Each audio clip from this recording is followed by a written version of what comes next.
A dharma is when somebody is living their purpose. Mm-hmm. So each of us have a nature. And if we're able to tap into that nature, fully understand it, and then use it in the highest capacity possible for that nature, that's dharma. And in dharma, it's literally less cosmic laws govern dharma than the lower levels. So you have, let's say, baseline consciousness is one that in mysticism is called somnambulistic, but let's just call it unconsciousness. Okay. So if the baseline is unconsciousness, there's more cosmic laws to govern them. So you could look at it like a hypnotic state. Man is under stronger forces of sleep. Mm-hmm. He has less free will. So there's a stronger pull, a gravity towards sleep. The more a person starts to awaken, the more they hopefully are using that awakening to go, wait a second, I can access more of my free will. The more free will they access, they're not changing their nature, they're understanding their nature. And understanding their nature plus awakening equals accessing their dharmic path, their purpose, their, what Campbell called bliss. So that realm is a different realm than what's called the general law, or what I was talking about, unconsciousness. And so that's why you're having those experiences. And then when people are in their dharma, they may possibly think that everyone might be in their dharma. And so a large part of my purpose is I really would like to help harness people's discernment, because that's what's going to allow them to access more free will, create more sovereignty, and maybe they might hop on their dharmic timeline. Explain how people can do that more. If somebody's like, yeah, I want to do that, what do they do? First and foremost, it really depends. And I don't like being linear at all, but it depends on how much capacity for truth a person can have. Because there's certain things that are subjective, and then there's certain things that are not subjective at all. And so just like how you were saying earlier, is this predetermined? That it's both. It's you get random variables called chaos, and then you get ordered, which was predetermined. And then you put them in a little bag like two cats, and you watch them fight and see what happens. And so there is always that randomness that comes out of that construction. So there's predestined mixed with what are you going to do next? And so between those two is how we live our life. And so how a person can harness enough of their free will to enter their dharma is by first understanding that those two are in harmony with one another. And we could look at it as the subjective and the objective. Having a higher capacity for the objective, meaning the objective truth of the world, is going to allow a person to locate themselves in what's actually reality in this, because I know that there's a lot of different ways that can be interpreted, like what do you mean by this reality? But the consensus reality. Okay. So understanding, having a larger capacity for truth will allow a person to now go, oh, wait a second, maybe that wasn't my purpose. Maybe this is my purpose. So do you see how if we're not located in truth, we might think our purpose is oh man, I'm supposed to go be an actor and acting's cool. I got nothing against acting. I wanted to be an actor. That's why I'm using this as an example. But if we're not located fully in truth, maybe that's not our purpose. Maybe that's not our joy. Maybe and that could be someone's, and that could totally be someone's dharma. So one person's dharma might be acting and another person's dharma might not be acting at all. But a being won't know how to locate themselves and what their actual dharma is if they're not having a larger capacity for truth. Does that make sense? Yeah. Wow. Yes, it does. And, as soon as you said the word truth, it's something that I seek very deeply. I no matter what the pain, I want to know the truth, because I know that it's eventual. I know that it will put me on my more accurate path. I know it will lead to more joy, more peace, more evolution, more growth. I think that's why I say yes to plant medicine. I say yes to, it's just, I'm ready for the truth. I want to know it no matter what. It's probably why I move fast in a lot of situations, because it's let's just cut to the chase here. So I think it's worth spending a minute unpacking what truth is. Truth is objective reality. We have subjective reality and objective reality. They're not in conflict. Now, I've come from, as we talked about earlier, mysticism. And in some sectors of mysticism, they worship objectivity to the point where I had to kind of like heal an accident aversion that I had to subjectivity just because of how much dominant objectivity is. So objectivity is considered truth. Now, there's subjective truths people have, and that's their personal experience. And then there's objective truth, meaning that out of all the potential available energies, there was one thing that actually manifested. All the other ones we could call subjective, potential, available. But the thing that became what is, the thing out of all of those variants that went, no, it could be something simple. Like I opened a refrigerator door. I closed it. That is the truth of that action. If now somebody comes along and says she opened the refrigerator door, she put food in there, and then she closed it. That's not the truth. That's not what happened. That's not what is.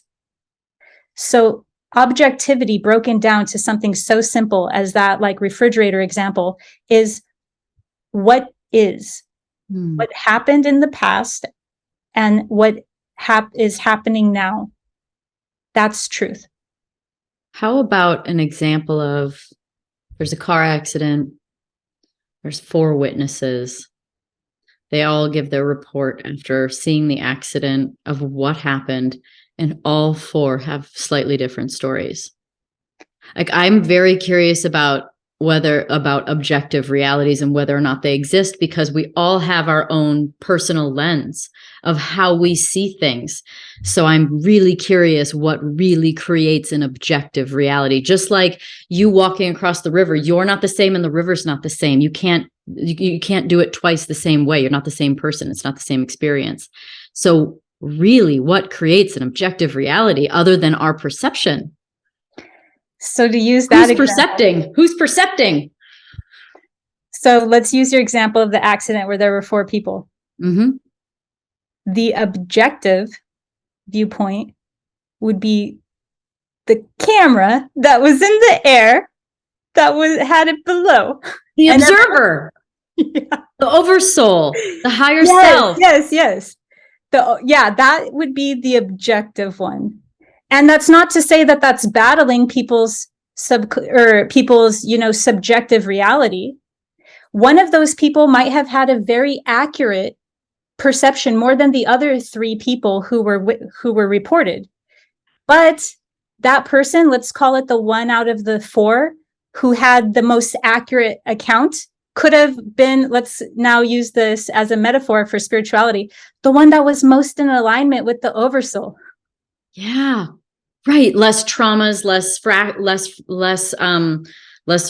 fractioning of their being because of things that had happened that made them see a situation different because of too much karma, too many traumas that would distort the truth, which is the oversoul, higher self, objective reality.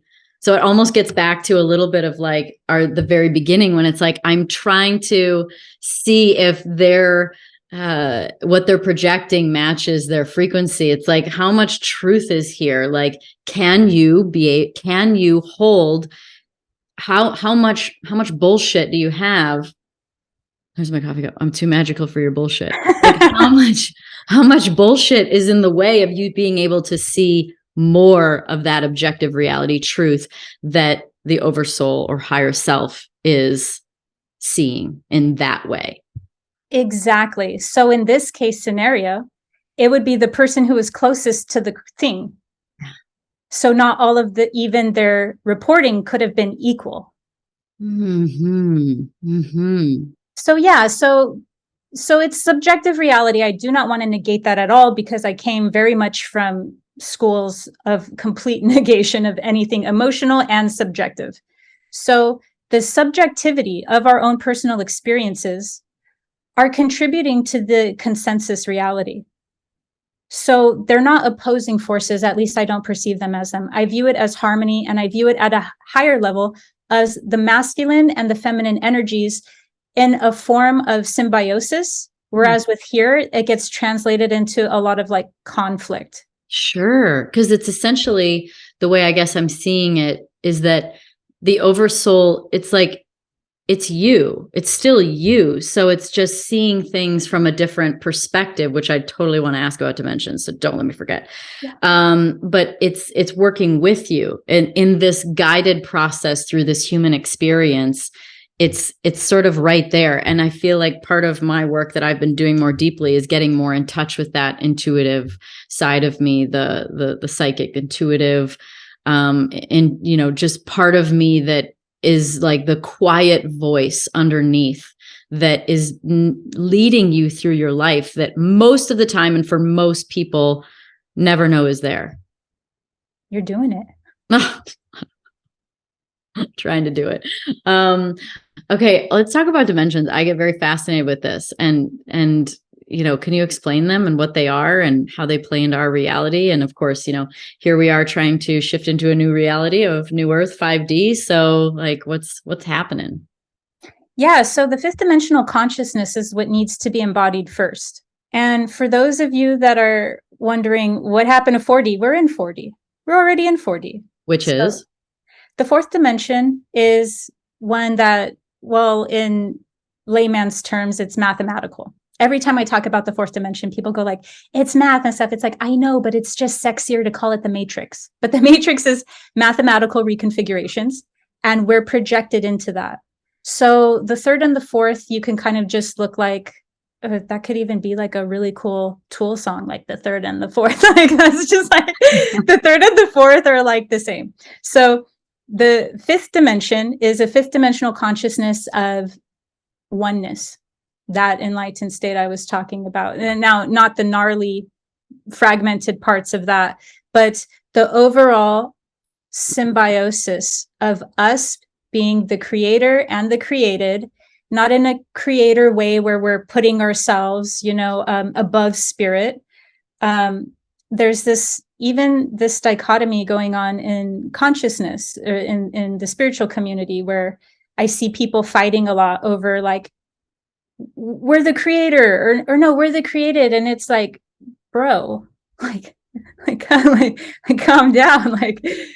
Like when you're in fifth dimensional consciousness, you're in unity consciousness. So you don't have the ego of going like, you don't have the subservient ego of I'm below, and you don't have the, you know, the superior ego of like, I'm it, I'm everything.